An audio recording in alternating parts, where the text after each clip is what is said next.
Welcome to స్ఫూర్తి news బులెటిన్ల ముందుగా headlines. తప్పుడు సాక్ష్యాలతో కేసులు, బాబు పాలనంతా అన్యాయమే వైఎస్ జగన్.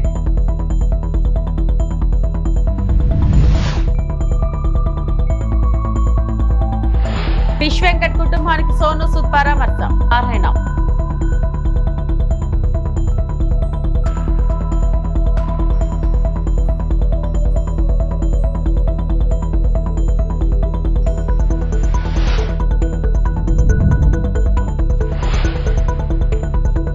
ఎస్సీలకు 42% రిజర్వేషన్లు ఇవ్వకుంటే రణరంగమే బీఆర్ఎస్ ఎమ్మెల్సీ కల్వకుంట్ల కవిత హెచ్చరిక.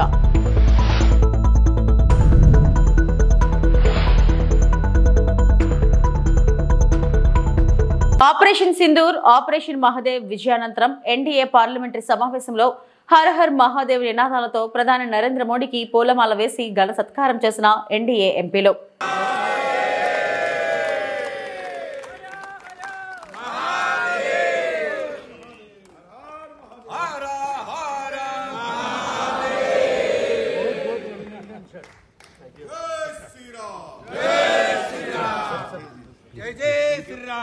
Thank you, sir. Please, sir. Varanasi, Ahmedabad, Hyderabad, and even Delhi were common. This change has इस चर्चा के दौरान उभर के हम आए हैं. फिर राज्यसभा में आदरणीय गृह मंत्री जी ने डिबेट को समापन किया और जैसे लोकसभा में हुई, राज्यसभा में भी बहुत अच्छी तरह से डिबेट का संपन्न हुई. अब हम परिचय कराना चाहते हैं. हमारे कुछ नए सदस्य हमारे साथ जुड़े हैं. इस हमारे फैमिली में नए चुन के आए हैं, कुछ पुराने हैं फिर से चुन के आए हैं. मैं उनका परिचय कराना चाहता हूं आपके सामने में. जो मनोनीत हुए हैं, नॉमिनेटेड एमपीस हैं, उनका मैं पहले परिचय करवाऊंगा. सबसे पहले श्री उज्जवल देवराव निकम, एक बहुत ही प्रसिद्ध वकील है. आप सबने टेलीविजन में देखा होगा. ये हमारे नॉमिनेटेड एमपी हैं और अभी बीजेपी का सदस्यता भी लिया है. सी सदानंद मास्टर जी, इनके बारे में प्रधानमंत्री जी ने जब दुनिया के सामने में इनको पहले स्टेज पे लाया था तो सब परिचित हो गए हैं. ऐतिहासिक इनका फिगर के रूप में जाने जाते हैं. Resolution adopted by NDA on Pahalgam terrorist attack and Operation Sindoor and Operation Mahadev thereafter. America వాణిజ్య విధానాలకు కట్టుబడి ఉండాలంటూ సుంకాలు విధిస్తూ ప్రపంచ దేశాలపై ట్రంప్ ఒత్తిడి వ్యూహాన్ని అమలు చేస్తున్న నేపథ్యంలో విదేశాంగ మంత్రి జైశంకర్ అగ్రరాజ్యానికి చురకలు వేశారు. ప్రస్తుతం మనం సంక్లిష్ట అనిశ్చిత పరిస్థితుల్లో జీవిస్తున్నట్లు కేంద్ర మంత్రి చెప్పారు. కొంతమందిపై ఒక ఆధిపత్యం వహించడం సరికాదన్నారు. పారదర్శక తమ ప్రాతినిధ్య ప్రపంచీకరణ వ్యవస్థ అవసరమన్నారు. కొంతమంది ఆధిపత్యం వహించే ధోరణి కాకుండా అందరూ ప్రాతినిధ్యం వహించేలా ఉండాలన్నదే సమిష్టి లక్ష్యమన్నారు. భవిష్యత్తును రూపొందించడంలో నమ్మకంగా ఉండాలంటే మనపై మనకు భరోసా ఉండాలన్నారు. We live in complicated and uncertain times. Our collective desire is to see a fair and representative global order, not one dominated by a few. But I want to say this to you. Obtaining respect and ensuring dignity for societies can also be achieved through cultural prowess. In that context, traditions are of particular value because ultimately they define identity.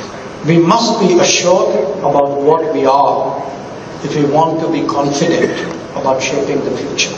For nations like us, traditions are truly a great source of strength. Kaleshwaram commission report పై మాజీ నీటిపారుదల శాఖ మంత్రి Siddipet MLA Harish Rao నిప్పులు చెరిగారు.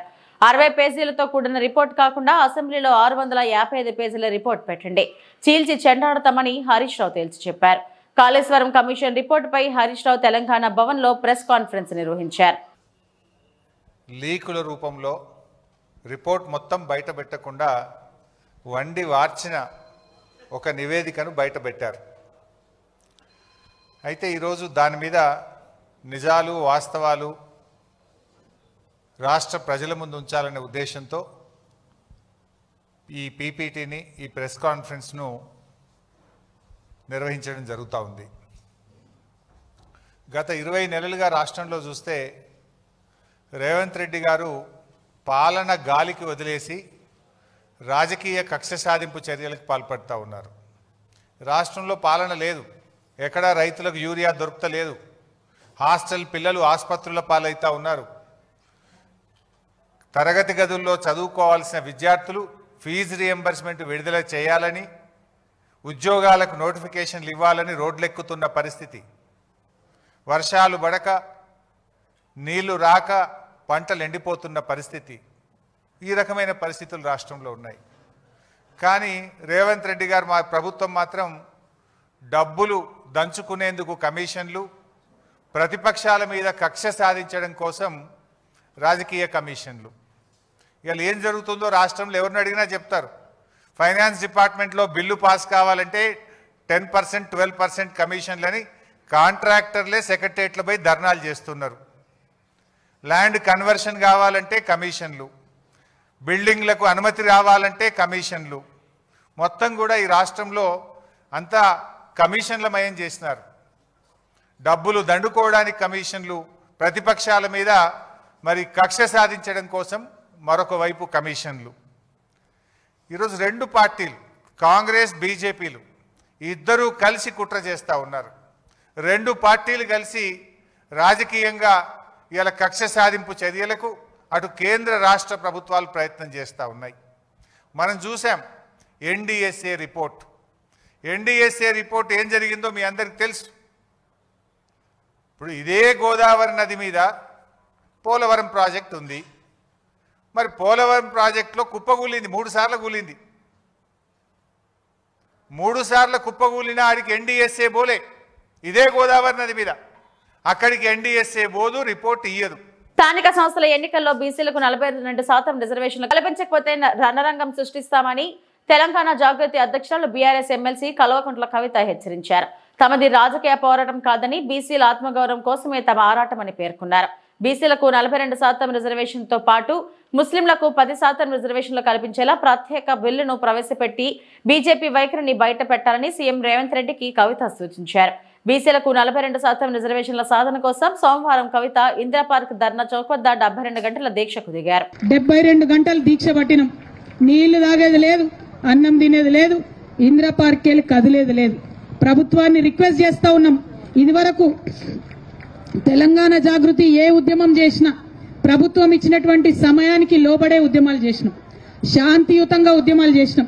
ఇక్కడ నిలబడ్డాం, ఇక్కడ ఉన్నాం, మా గోడు మేము చెప్పుకున్నాం, మా హక్కులు మాకు కావాలని నినదించినాం. అంతే తప్పితే ఎటువంటి అసాంఘిక చర్యలకు పాల్పడలేదు. కాబట్టి ఖచ్చితంగా మాకు పర్మిషన్ ఇవ్వాల్సిందే, 72 గంటలు పర్మిషన్ ఇవ్వాల్సిందే. ఒకవేళ 72 గంటలు ఇయ్యం, మిమ్మల్ని తీసుకుపోయి పోలీస్ స్టేషన్లో పెడతామంటారా? అక్కడనే దీక్ష చేస్తాం. మిమ్మల్ని తీసుకుపోయి హాస్పిటల్లో పెడతామంటారా? అక్కడనే దీక్ష చేస్తాం. మిమ్మల్ని తీసుకుపోయి ఇంటికాడ ఇడిచి పెడతామంటారా?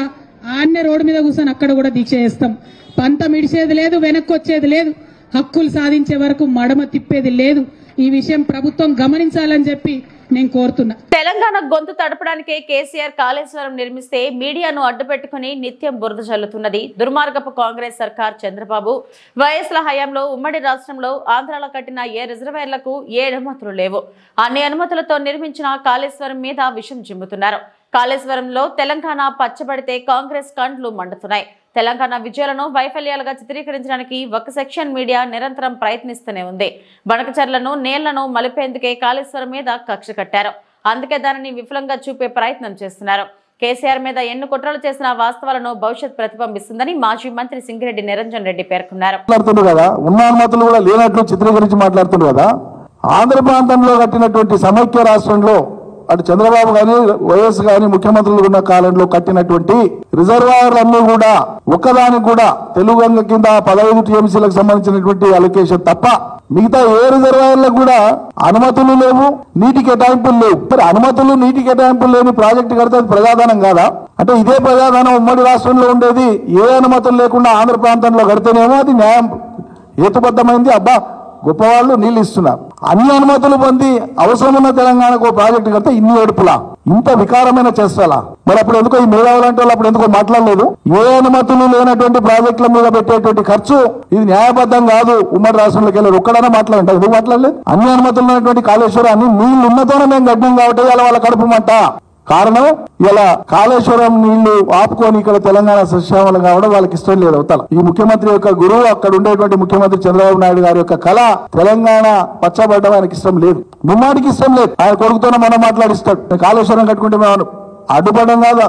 రికార్డెడ్ గా ముఖ్యమంత్రి స్థాయిలో మీరు రాసిన లేఖలే పెట్టుకొని మేము అడ్డుపడలేము, మేము వ్యతిరేకించలేము మాట్లాడడానికి సిగ్గనిపించాలి కదా. తెలంగాణలో చేపట్టిన ప్రతి ప్రాజెక్టు మీద కూడా మీరు లిఖిత పూర్వకంగా అభ్యంతరాలు తెలియజేసినారు. అది పాలమూరు రంగారెడ్డి కావచ్చు, కేఎల్ఐకి మేము పెంపు చేసుకున్నటువంటి 40 టీఎంసీలకు పెంచిన అంశం కావచ్చు, కాళేశ్వరం కావచ్చు, అన్నింటికీ మీరు రాతపూర్వకమైనటువంటి అభ్యంతరాలు పెట్టినారు. అంటే మీ దృష్టి ఏంటి? ఖచ్చితంగా గోదావరి నీళ్లను యథేచ్ఛగా ఎప్పట్లాగానే వాడుకోవాలి, అన్నింటికి మించి సముద్రానికి పోయినా పర్లేదు కానీ తెలంగాణ పచ్చబడకూడదు. ఇది వాళ్ళ పంతం. ఇక దానికి బాకాలు కొద్ది మంది మేధావులు సెక్షన్ ఆఫ్ మీడియాను 24 గంటలు పరితపిస్తుంటారు. తెలంగాణలో జరిగిన గొప్ప అంతా కూడా విఫలంగా చూపించాలనేటువంటి ఓ కడుపులో ఎక్కడ లేనటువంటి ఆక్రోశం పలు విధాలుగా దాన్ని బయటపెట్టే ప్రయత్నం చేస్తూ ఉంటారు. కాబట్టి ఇవాళ బనకచెర్ల ద్వారా గోదావరి నీళ్లను పోలవరం నుంచి అవతల ప్రాంతాన్ని తీసుకొని పోయి బనకచెర్ల క్రాస్ రెగ్యులేటరీ ద్వారా ఆల్రెడీ ఎస్టాబ్లిష్ అయినటువంటి అవతల ప్రాంతంలో ఉండేటువంటి రిజర్వాయర్లకు ఈ గోదావరి నీళ్లను మలుపుకుపోవాలి. కాబట్టే ఇక్కడ గోదావరి బనకచెర్లకు పోవాలి నీళ్లు అంటే ఇలా మేడిగడ్డ రిపేర్ కాకూడదు, సింపుల్ ముచ్చటండి. కాళేశ్వరం ఇలా ఫలితం ఇవ్వకూడదు వాళ్ళకు. దీన్ని విఫలంగా చూపించి నీళ్లను యథేచ్ఛగా తీసుకొని పోవాలి. ఇటీవల అనారోగ్య కారణాలతో మృతి చెందిన కమీడియన్ ఫిష్ వెంకట్ కుటుంబాన్ని బాలీవుడ్ నటుడు సోను సూద్ పరామర్శించారు. సికింద్రాబాద్ అడ్డగుట్టలోని కుటుంబ సభ్యులను పరామర్శించి ప్రగాఢ సానుభూతి తెలియజేశారు. ఫిష్ వెంకట్ తనతో అత్యంత ఆప్యాయంగా ఉండే వ్యక్తి అని గుర్తు చేసుకున్నారు. ఫిష్ వెంకట్ అందరినీ నవ్విస్తూ సినిమాలలో మంచి పేరు తెచ్చుకున్నారని వెల్లడించారు. ఆయన మరణం తనను ఎంతగానో బాధించిందన్న సోను సూద్ ఆ కుటుంబాన్ని అన్ని విధాలా ఆదుకుంటారని హామీ ఇచ్చారు.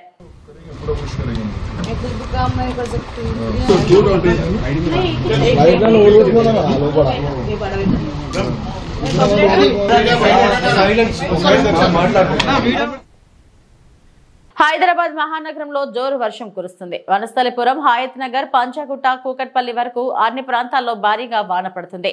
అటు కార్వాన్, గోల్కొండ, జియాగూడ నుంచి సికింద్రాబాద్, బోయిన్పల్లి వరకు అన్ని ప్రాంతాల్లో వాన దంచుకొడుతుంది. ఖైరతాబాద్, లక్డీకపూల్, మాతాపూర్, కూకట్పల్లి, హైదర్ నగర్, వివేకానంద నగర్, హిమాయత్ నగర్, కోటి, సుల్తాన్ బజార్, అబిడ్స్, నాంపల్లి, బషీర్బాగ్, కాఫ్రాలో వర్షపు నీరు రోడ్లపై చేరడంతో వాహనదారులు తీవ్ర ఇబ్బందులు పడుతున్నారు.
బంజారా హిల్స్ రోడ్ నెంబర్ 1/12 లో రోడ్డు కుంగింది. అకస్మాత్తుగా రోడ్డు కుంగడంతో అటుగా వస్తున్న నీటి ట్యాంకర్ అందులో పడిపోయింది. వెంటనే సంఘటనా స్థలానికి చేరుకున్న జీహెచ్ఎంసీ అధికారులు, ట్రాఫిక్ పోలీసులు సహాయక చర్యలు చేపట్టారు. భారీ వర్షం కారణంగానే రోడ్డు కుంగినట్లు అధికారులు చెబుతున్నారు.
అల్లూరి సీతారామరాజు జిల్లా పాడేరు 1-2 కిలోమీటర్ల దూరంలో ఉన్న లబ్ధిదారులకు కమాండో జీపుల్లో 5వ తేదీలోగా ఇంటి వద్దకే నిత్యావసర సరుకులు అందజేయడం జరుగుతుందన్నారు.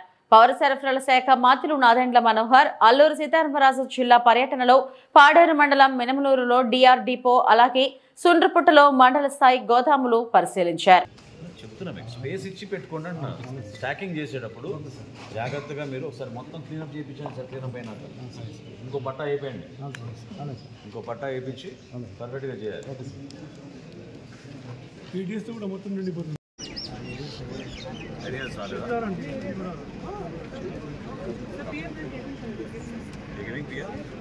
జిల్లాలో క్షేత్రస్థాయిలో వాస్తవ పరిస్థితులు పరిశీలించడానికి పౌర సరఫరాల శాఖ నుంచి, అదేవిధంగా గిరిజన కోఆపరేటివ్ కార్పొరేషన్ నుంచి ఏ విధంగా మేము పౌరులకి ప్రతి నెల రేషన్ సరఫరా జరుగుతున్న దానిపైన అధ్యయనం చేయడానికి కోసం ఈరోజు అధికారులు, ప్రజాప్రతినిధులు అందరం కూడా పర్యటించాం.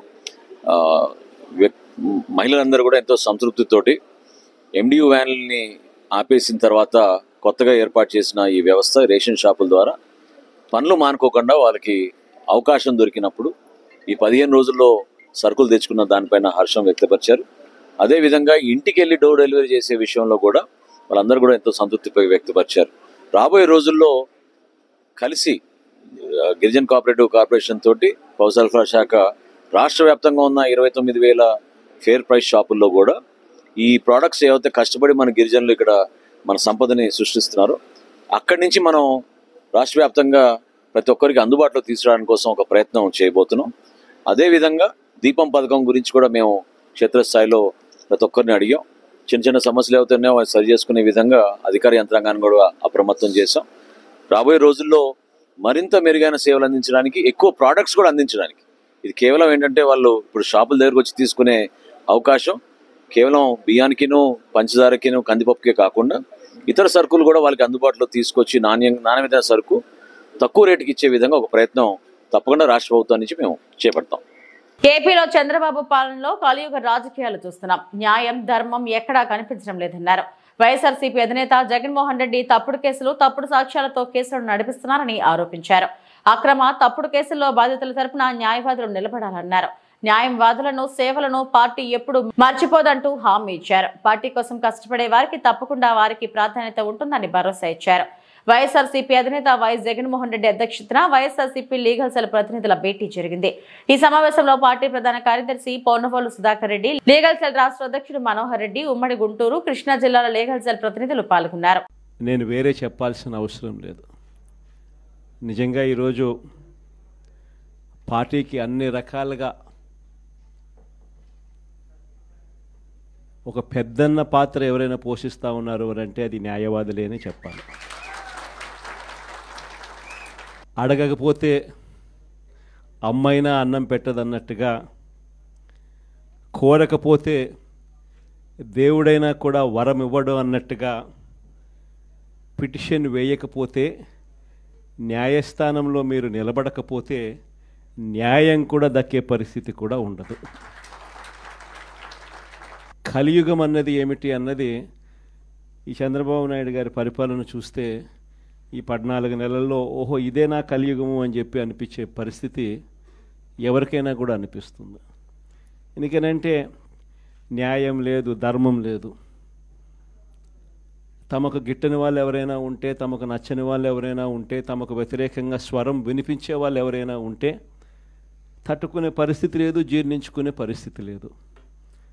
ఎలాగైనా తీసుకొని పోయి వాళ్ళని జైల్లో వేయాలి, ఎలాగైనా తీసుకొని పోయి వాళ్ళని చిత్రహింసలు పెట్టాలి, ఎలాగైనా కూడా వాళ్ళ పరువును తీయాలి అనే ఒక నీచమైన సంస్కృతి ఈరోజు మనం చూస్తూ ఉన్నాం. ఒక మనిషిని జైల్లో పెట్టడము అని అంటే తన పరువును, తన ప్రతిష్టలతో ఆడుకోవడం. అవన్నీ తెలిసి కూడా ఏ తప్పు చేయకపోయినా కూడా బురద వేసి తప్పు చేశాడు అని చెప్పి దానికోసం దొంగ సాక్ష్యాలను క్రియేట్ చేసి కేవలం వీళ్ళు పెట్టే ప్రలోభాలు, వీళ్ళు పెట్టే భయం తప్ప వేరే బేసి లేదు, వేరే సాక్ష్యము లేదు. ఇలాంటి పరిస్థితుల మధ్య న్యాయం జరగడానికి కోసం బాధితుల తరపున గట్టిగా నిలబడి వాళ్ళ స్వరం వినిపించే కార్యక్రమం ఎక్కడైనా చేయాల్సిన పరిస్థితి ఏదైనా ఉంది అని అంటే అది ఇంకా మన భుజస్కంధాల మీద ఇంకా బాధ్యత ఎక్కువైంది. కానీ ఏదైనా కూడా న్యాయం, ధర్మం అనేది వాళ్ళ తరపున ఎవరైనా వాళ్ళ తరపున గట్టిగా నిలబడి వాళ్ళకు న్యాయం చేసే పరిస్థితి రావాలి అని అంటే అది మళ్ళీ మీ భుజస్కంధాల మీదనే ఉంది. కాబట్టి మీరు పోషించే పాత్ర చాలా ఇంపార్టెంట్ పాత్ర. మరీ ముఖ్యంగా కష్టకాలంలో ప్రతిపక్షంలో ఉన్నప్పుడు వైఎస్ఆర్ పార్టీకి నిజంగా పెద్దన్నగా మీరు చేస్తూ ఉన్న పాత్ర ఎప్పటికీ కూడా పార్టీ మర్చిపోదని సందర్భంగా తెలియజేస్తాను.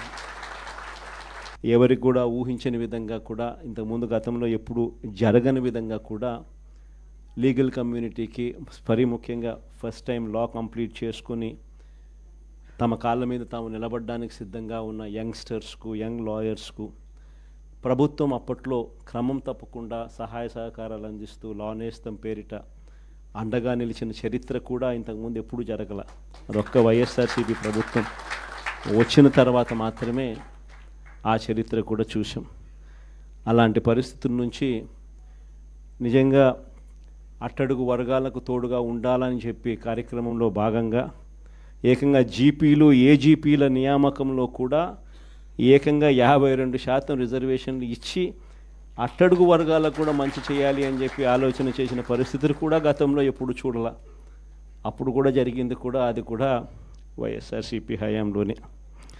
న్యాయవాదులకు సంక్షేమ నిధి కోసం 100 కోట్ల రూపాయలు వాళ్ళకు కేటాయింపులు చేసి అందులో 25 కోట్ల రూపాయల ఖర్చు కూడా ఎప్పుడైనా జరిగింది అని అంటే అది కూడా వైఎస్ఆర్సీపీ ప్రభుత్వ హయాంలోనే. న్యాయవాదుల సంక్షేమ నిధికి కాకుండా ఇన్సూరెన్స్ పథకానికి కూడా 1/3 వంతు వాటాను కూడా ప్రభుత్వమే చెల్లించిన పరిస్థితులు కూడా ఎప్పుడైనా ఉన్నాయి అని అంటే అది కూడా వైఎస్ఆర్సీపీ ప్రభుత్వంలోనే. విశాఖ ఉక్కును సెయిల్లో విలీనం చేసేందుకు కట్టుబడి ఉన్నట్లు బీజేపీ రాష్ట్ర అధ్యక్షుడు మాధవ్ తెలిపారు. గుంటూరు పర్యటనలో భాగంగా ఆరండల్పేట పార్క్ వద్ద చాయ్ పే చర్చ నిర్వహించారు. కూటమి పాలన, కేంద్ర ప్రభుత్వ పథకాలపై స్థానికులతో ముచ్చటించారు. శంకర్ విలాస్ ఆర్ఓబి డిజైన్ల మార్పుపై స్థానిక వ్యాపారులు వినతి పత్రం అందించారు. కార్మికులతో కలిసి విశాఖ ఉక్కును కాపాడుకుంటామని మాధవ్ స్పష్టం చేశారు. దేశంలో బానిసత్వానికి చిహ్నంలో నిలుస్తున్న పరాయి పాలన ఆనవాళ్లు తీసివేసేందుకు కేంద్రం ప్రయత్నిస్తుందని, గుంటూరులో జిన్నా టవర్ పేరు మార్పు అంశం కూడా ఇందులో ఉందని తెలిపారు. ఆ రోజు లాఠీ దెబ్బలకి పెట్టి ఆ రోజు తూటాకి కూడా బలైపోయిన వాళ్ళు ఉన్నారు. ఆ విధంగా మొత్తం యావత్ ఆంధ్రప్రదేశ్ కలిసి విశాఖ ఉక్కు ఆంధ్రుల హక్కు తీసుకొచ్చారు. ఆ యొక్క స్టీల్ ప్లాంట్ రక్షణ కోసం గతంలో అటల్ బిహారీ వాజ్పేయి గారి నేతృత్వంలో 1400 కోట్ల రూపాయలు డెట్ నుంచి ఈక్విటీగా మార్చి ఆ విధంగా స్టీల్ ప్లాంట్ ని గతంలో రక్షించడం జరిగింది. మరొకసారి స్టీల్ ప్లాంట్ అనేక కష్టాల్లో పడి పూర్తి స్థాయిలో దాన్ని స్ట్రాటజిక్ సేల్ చేయాలని ఒక నేపథ్యం పరిస్థితుల్లో ఆ యొక్క అక్కడ ఎంప్లాయీస్ మేము కూడా కోరుకునే అంశం దానికి సాధ్యాలు ఏ విధంగా చేయాలి, దాని కారణంగా సేవకు ఏ విధంగా ఉపయోగం, ఏ విధంగా ఆరోగ్యాలకు ఉపయోగం ఇవన్నీ కూడా ఆలోచన చేసుకుంటాం. ఇవాళ స్టీల్ ప్లాంట్ మంచి కార్మికులందరి యొక్క సంఘటన శక్తి అందరూ కలిసి ఆలోచన చేసుకుంటారు. ఆ విధంగా దాన్ని పూర్తి స్థాయిలో రక్షించాలని నమస్తే.